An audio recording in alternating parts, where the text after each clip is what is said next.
Good morning, students. Welcome in social science class. Dear students, today we are going to start the next topic from your history book, chapter number 2, and the topic is what changed after October. In our previous video, we have done the topic what changes took place after Fab revolutions.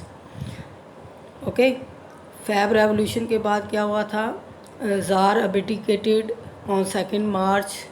After this Vladimir Lenin return to Russia from his exile. Trade unions grew in numbers. soldier committees were formed in the army, and after that provisional government wanted to reduce the influence of Bolsheviks in Russia, and like this in countryside also the peasants or small farmers take their land back from the nobilities. They demanded peasants and socialist revolutionary leaders की redistribution of land होना चाहिए.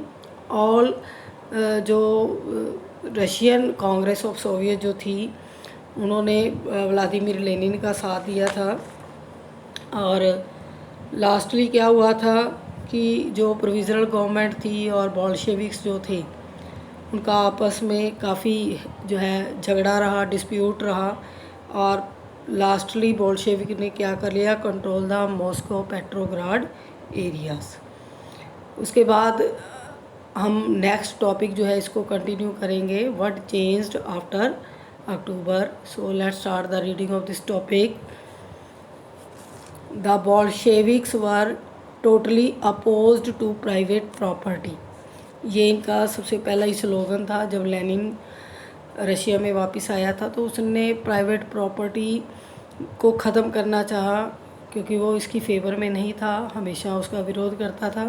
तो Bolsheviks जो थे वो private property को बिल्कुल ही ban करना चाहते थे. मोस्ट इंडस्ट्री और banks were nationalised in November 1917. और इंडस्ट्रीज़ और रशिया की जो बैंक्स थे उनको नवंबर 1917 में नेशनलाइज कर दिया था. अप्रैल थीसिस में सबसे बड़ी डिमांड थी कि बैंक्स शुड बी नेशनलाइज्ड. तो उसी प्रॉमिस को बोल्शेविक्स ने पूरा किया जब वो पावर में आए. This meant that the government took over ownership and management.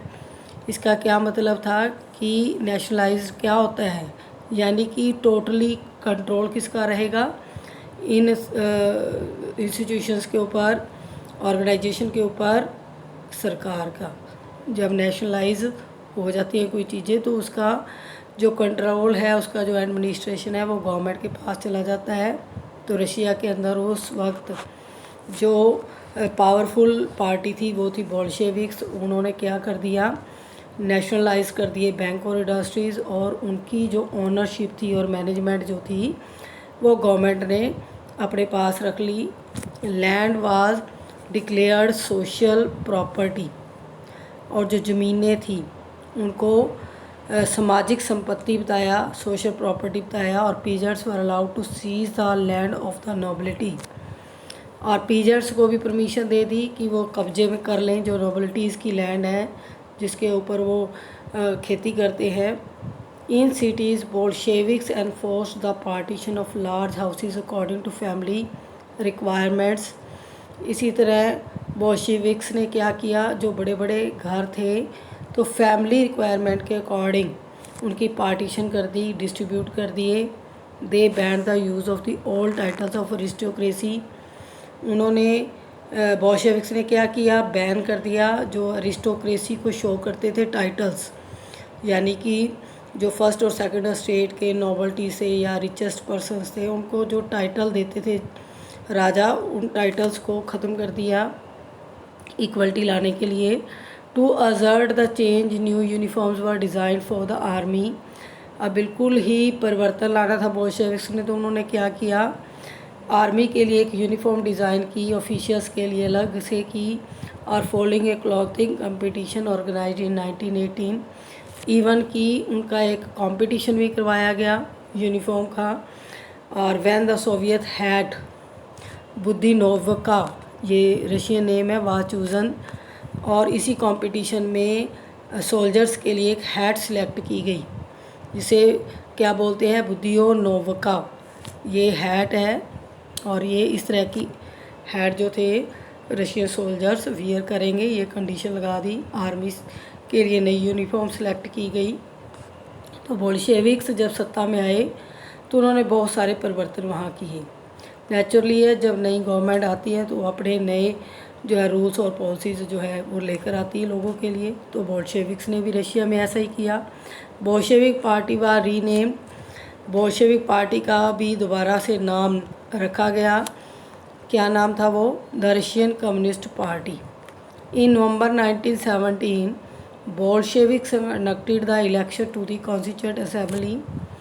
नवंबर में 1917 है, उसमें उन्होंने बोल्शेविक्स ने एक इलेक्शन करवाया कॉन्स्टिट्यूएंट असेंबली का। But they fail to gain majority, लेकिन उनको बहुमत नहीं मिला, मेजोरिटी नहीं मिली इस पार्टी को। इन जनवरी 1918 तो फिर क्या किया लेनिन ने? Assembly rejected Bolshevik measures and Lenin dismiss the assembly. जो पार्टी के अंदर, असेंबली के अंदर दूसरे लीडर्स थे, उन्होंने जो भी चेंजेस किए थे बोल्शेविक्स को, उसको रिजेक्ट किया। लेकिन लेनिन ने क्या कर दिया? असेंबली ही डिसॉल्व कर दी, बर्खास्त कर दी। ही थॉट दैट और Russian Congress of Soviet why more democratic than an assembly elected in uncertain conditions. अब लेनिन ने क्या बोलकर उसको जो है डिसमिस किया था असेंबली को, कि इस असेंबली में जितने भी रिप्रेजेंटेटिव इलेक्ट होकर आए हैं वो अनसर्टेन कंडीशंस में उनकी इलेक्शन हुई है, वो पूरी तरह से रशियन कांग्रेस ऑफ सोवियत की तरह डेमोक्रेटिक नहीं है, इसलिए इसको मैंने डिसमिस कर दिया है। इन मार्च 1918 despite oppositions bye there political allies. अब मार्च 1918 की बात है, बिना दूसरी सहयोगी पार्टियों से पूछे बोल्शेविक्स ने क्या किया? Made peace with Germany at Brest Litovsk. Germany के साथ ब्रेस्ट लिटोवस्क की एक पीस ट्रीटी कर ली। इस ट्रीटी में क्या था कि जो फर्स्ट वर्ल्ड वार चल रहा था तो जर्मनी सेंट्रल पावर थी और रशिया के साथ उसका युद्ध चल रहा था। लेकिन बोल्शेविक जैसे ही पावर में आते हैं तो उन्होंने सबसे पहले युद्ध को समाप्त किया। जर्मनी के साथ लेनिन ने बिना दूसरे लोगों से पूछे, कंसल्ट किए, क्या कर दिया? युद्ध को ख़त्म कर दिया और एक संधि की, एक ट्रीटी की जर्मनी के साथ, ब्रेस्ट लिटोवस्क, ये बेलारूस के अंदर है। अब ये वाला एरिया जो था वो रशिया के पास था और जर्मनी को वापस दिया। कंडीशन क्या रखी गई कि वो इसको लौटा देंगे, ये जो एरिया है ब्रेस्ट लिटोवस्क, और उसके बदले में जो बाल्टिक सी पर नियंत्रण कर लिया जर्मनी ने, और रशिया वहाँ से अपना जो भी इंपोर्ट करता था वो ईज़िली हो जाएगा। क्योंकि युद्ध के दौरान क्या हुआ था, जो भी इंडस्ट्रीज़ का रॉ मटेरियल था वो उसी रास्ते से बाल्टिक सी से आता था और वहाँ जर्मनी का कब्जा था। तो जो सामान रशिया में आता था यूरोप के अंदर से वो बंद हो गया था। लेकिन लेनिन ने क्या किया? एक संधि की, रशिया ने ब्रेस्ट लिटोवस्क जर्मनी को दे दिया और जर्मनी ने पूरे अधिकार दे दिए बाल्टिक सी की। तो ये एक संधि हुई थी उस वक्त मार्च 1918 में। In the years that followed the Bolsheviks became the only party to participate in the elections to the all Russian Congress of Soviet.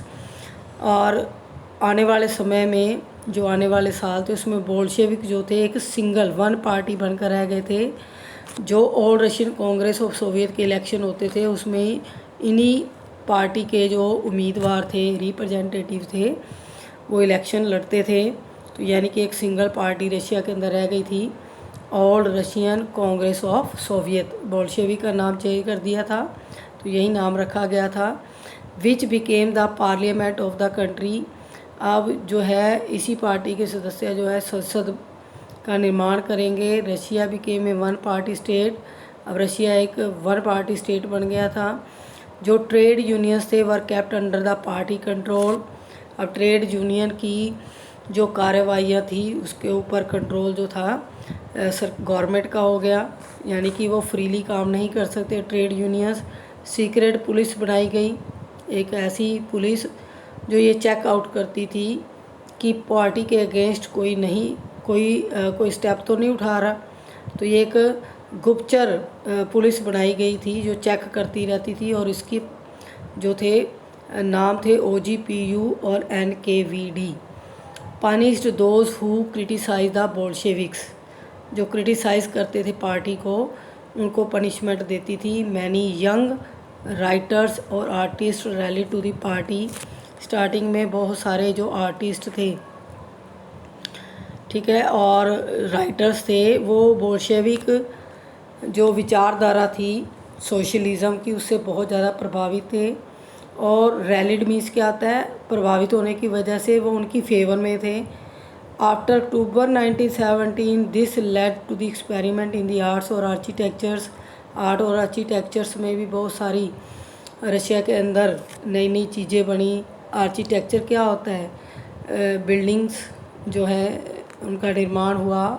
Art और आर्किटेक्चर की डेवलपमेंट हुई।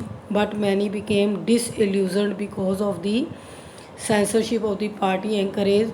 लेकिन लोगों का भ्रम जल्दी ही दूर हो गया कि बोल्शेविक बहुत अच्छी पार्टी है जब उन्होंने सेंसरशिप दोबारा से लगा दी, यानी जो भी मीडिया के साधन होते हैं उनके ऊपर सरकार अपना नियंत्रण कर लेती है।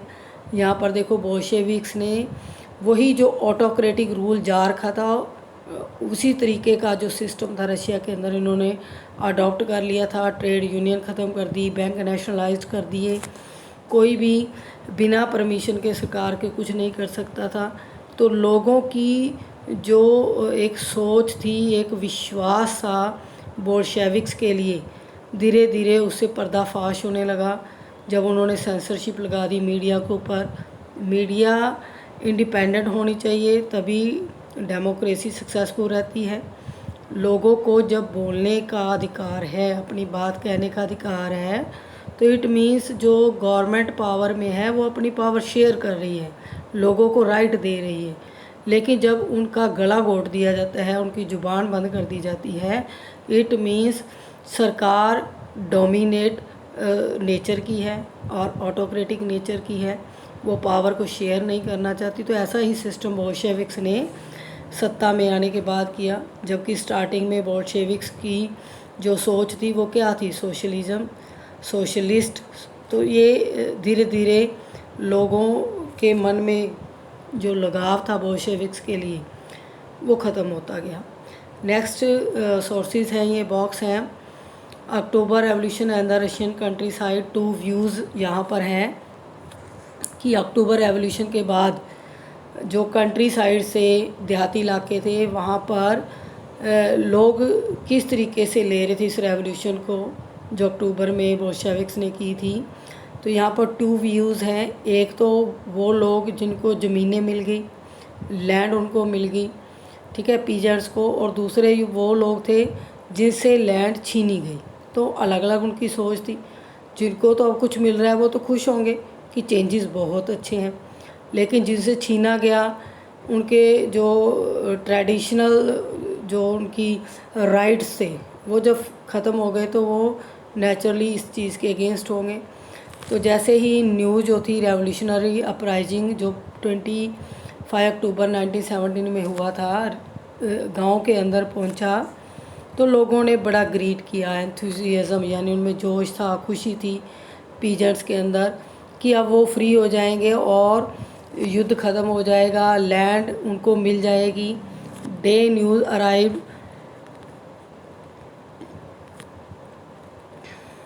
The land owners manor house while looted.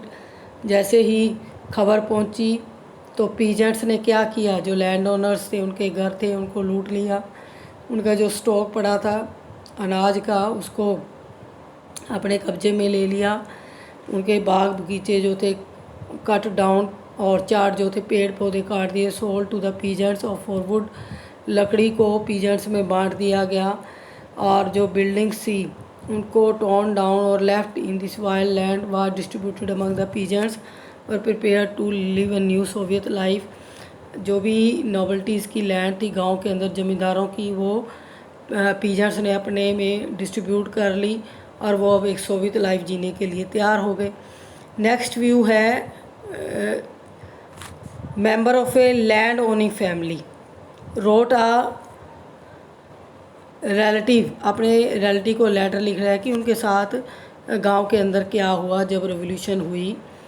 एक लैंड ओनिंग यानी कि ज़मींदार लिख रहा है कि कूप हैपन क्वाइट पेनलेसली क्वाइटली पीसफुली। कूप क्या होता है? तख्ता पलट। कि रशिया के अंदर तख्ता पलट बड़ी इजीली हो गया, शांतिपूर्वक हो गया।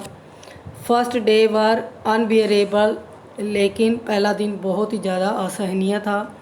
मिखाइल मिखाइलोविच, ये स्टेट ओनर होता है, उस ज़मींदार को रशियन लैंग्वेज में बोलते हैं जो लैंड के मालिक होते हैं। वाज काम, वो शांत थे, लड़कियां भी शांत थी। Must say the chairman behaves correctly and even politely. और वी वर लेफ्ट 2 काउस, हमारे लिए 2 जो है गायें और 2 घोड़े छोड़ दिए। Servant tell them all the time to bother us, let them leave, हमें जीने दो। जो उनके नौकर थे वे कहते हैं अब तुम्हारा समय ख़त्म हो गया है। We vouch for their safety और property, we want them treated as humanely as possible, भी हम तुम्हारे साथ इंसानों वाला व्यवहार करेंगे, तुम तो करते नहीं थे। तो इस तरीके से वो बता रहे हैं कि उनकी कंडीशन क्या हुई जब उनकी लैंड उनसे छीन ली गई। तो कुछ रूमर्स भी थे विलेजेस के अंदर कि दोबारा से फिर वही सिस्टम शुरू होगा, जो नॉबल्टीज़ हैं उनको दोबारा से लैंड मिल जाएगी, जो मिखाइलोविच हैं उनको उनकी जो स्टेट है वापस मिल जाएगी। तो ये देहात के ऊपर जो है इफ़ेक्ट पड़ा आफ्टर रेवोल्यूशन जो अक्टूबर के अंदर हुई थी। नेक्स्ट टॉपिक है civil war. When the Bolsheviks order land redistribution. Civil war क्या होता है बेटा? गृह युद्ध, यानी कि अपने देश के अंदर ही लोग जब आपस में अपोजिशन बनाते हैं, लड़ते हैं, और वो पोजीशन होती है गृह युद्ध की। रिवोल्ट टाइप लगा लें।